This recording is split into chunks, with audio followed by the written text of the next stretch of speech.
Well, anybody that has one of these with a electronic shifting system knows what a problem they can be when they start going out. You get like a low battery or a water in a connection or something. All it needs is just some small excuse for it not to shift. So then what you have to do is go get out of your little toolkit your manual shifter. Well, that's fine and good, but it's not made out of the best metal. It gets bent. It's hard to get your boots under it, and it's not made to stay on there permanently. So as you put it on there to do your shifting and you're riding around, what ends up happening, it wiggles loose, falls off, bounces off, lands on the ground. You've driven away, and you don't even know what's missing. I wore mine out, welded a socket on the end of it, and put some black RTV in it to help hold it on, and it didn't do any better. It fell off. So what I'm going to do is replace this, because I've just done away with my electronic shifting on this thing. I've gone totally manual now. And we're going to replace this with a shifting rod, shifting handle. It's going to come up. We'll be shifting right here. We'll know where it is at all times. And I think it'll be easier. It'll be easier for me anyway, not having to worry about this down here. So let's get started. Okay, here is the ugly prototype.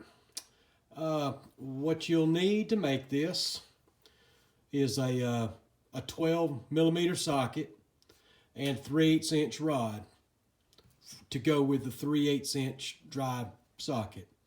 Now, originally I made this one with a 12-point socket, and I found that it would, two things, it would ride a little bit loose, and with a 12-point, you are limited where you can position this when you install it on a machine. So when you do it all over again, or I do it all over, I'm doing it with a 12-point. So I'll be using a 12-point socket, a 3/8 inch rod, and it has to be at least 24 inches long. And it's pretty simple what we're going to do. We're going to come into a rod, give yourself about 1 inch, and you're going to put a 90-degree bend in it.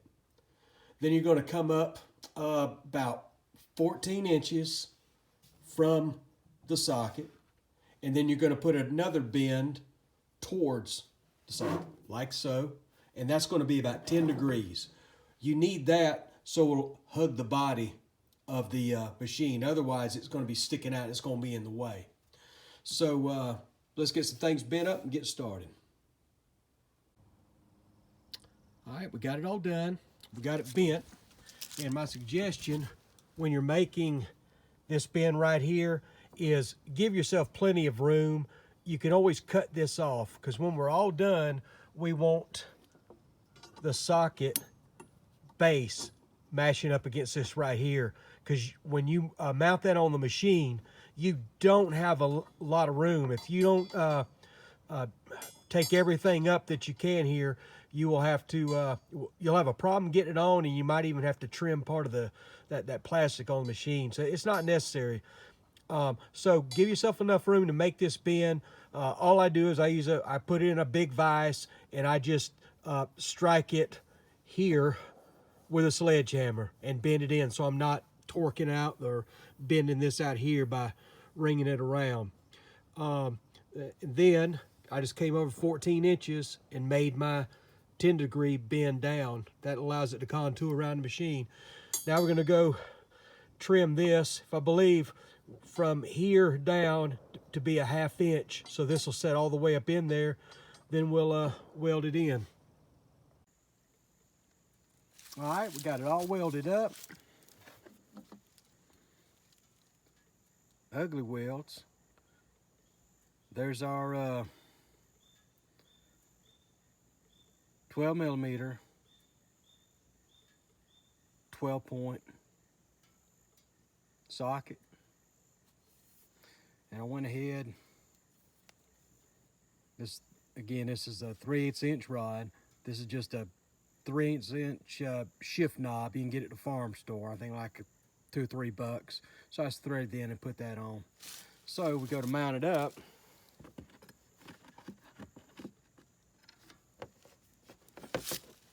Now you see it.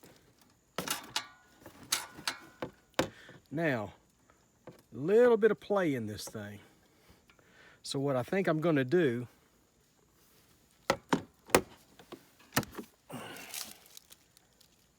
as it sits, I'm gonna drill me a hole in here, weld me a nut, and put me a set screw in here so I can tighten it down. It'll stay on the four-wheeler, and it'll keep things tight. So let's go do that. Okay, here it is in all its ugly glory. Basically what we did, we drilled a hole in our socket, welded a nut to it, and then put a bolt in that for a set screw. So now it fits on here tightly and it's not coming off. So there's our finished hand shifter. Hope it gives you some ideas, something you can do for yourself.